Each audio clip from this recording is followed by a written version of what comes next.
ఈరోజు నంబూరులో గౌరవ ముఖ్యమంత్రి శ్రీ నారా చంద్రబాబు నాయుడు గారి నేతృత్వంలో స్వచ్ఛాంధ్ర స్వచ్ఛ దివస్ ఈ కార్యక్రమం ఇనిషియేట్ చేస్తా ఉన్నాం.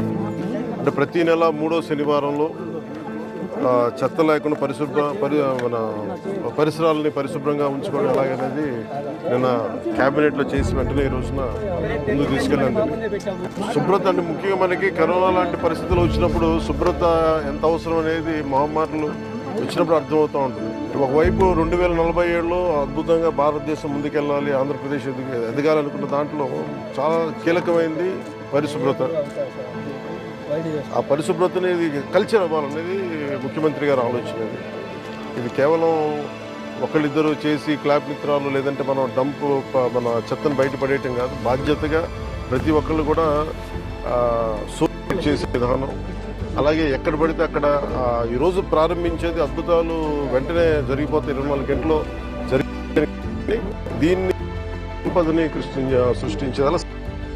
మనం ఈరోజు మనం చూస్తే మనం ఏదైతే మనం తినిపడేసిన వ్యర్థాలు అయితే ఏవైతే ఉన్నాయో ఒక్కొక్కటి చూస్తూ ఉంటే ఒక్కొక్కటి చెత్తని కూడా చూస్తే ఒక్కొక్కటి కిలో 15 రూపాయలకి అమ్మగలిగి దాని నుంచి వర్మీ కంపోస్ట్ తయారు చేయడం, రకరకాల సంపదని సృష్టించే మార్గాలు చాలా ఉన్నాయి. అవన్నీ పర్యవేక్షించాలి.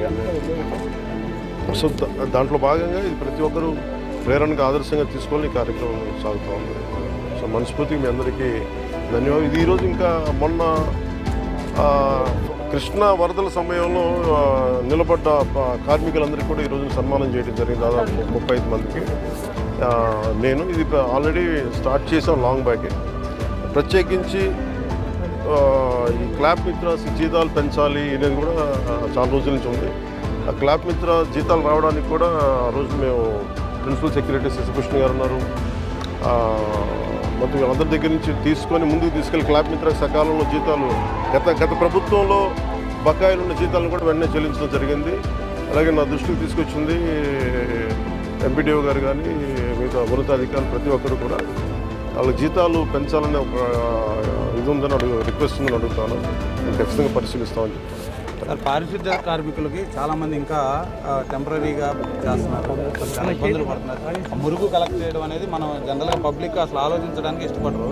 అలాంటి మురుగును వాళ్ళు డైలీ కలెక్ట్ చేసి గ్రామాలు చుట్టుకుంటున్నారు. వాళ్ళ సమస్యల పరిష్కారం విధంగా ప్రత్యేకించి ఇది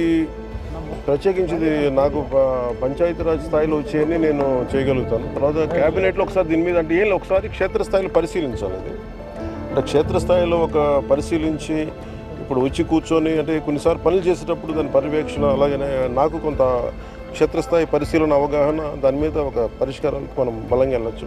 దీనికి కొంత మోటివేషన్తో చేయాలి. మీరన్నది చాలా సబబు. అది అంటే అది మిగతా వాళ్ళు ఎవరు వెళ్ళలేనిది మనం చెయ్యాలి అనేది మనం వదిలేస్తాం. కొంచెం దాన్ని ఎట్లా కరెక్ట్ చేయాలని ఆలోచన మనం ఖచ్చితంగా తీసుకెళ్తాం. ఒక నిమిషం. అంటే ఇది ఇందాక నేను చెప్పిన దాంట్లో కూడా అదే ఉంది. అంటే ఒకటి ఇక్కడ దాకా తీసుకురావడం, ఒకటి ఉదాహరణకి నాకు చిన్నప్పుడు ఇళ్లలోనే మాకు ఉల్లిపాయ ఉన్న కోడిగుడ్డు చెత్త ఉన్న దాన్ని తీసుకెళ్ళి మేము రోజా కుండీలు వేసేవాళ్ళం. సో అంటే అది సహజంగా ఉండే తిరిగి రివైవ్ చేయాలి. అది కొత్తగా ఉన్నది కాదు. కానీ అలా కాకుండా కొంచెం దీన్ని సైంటిఫిక్గా మెథాడికల్గా చేయాలంటే అది కూడా సోర్స్ ఇళ్లలోనే కొంత వ్యర్థాలను తగ్గించేలాగా, అన్నిటికంటే కూడా మనం ఇదేంటి మేడం బ్యాటరీస్ని ఏమంటాం, ఏ వ్యర్థాలు ఉంటాం వాటిని కాదు, వాటిని ఏదో పదం ఉంది కదా, మనం దాన్ని ఏమంటాం, ఈవేస్ట్ కాదు, ఇంకా అక్కడే చూసాను కాదు. చెత్త 3 చెత్తలు ఉన్నాయి కదా, ఒకటి చెత్త 3 చెత్త అండ్ హజార్డస్ వేస్ట్.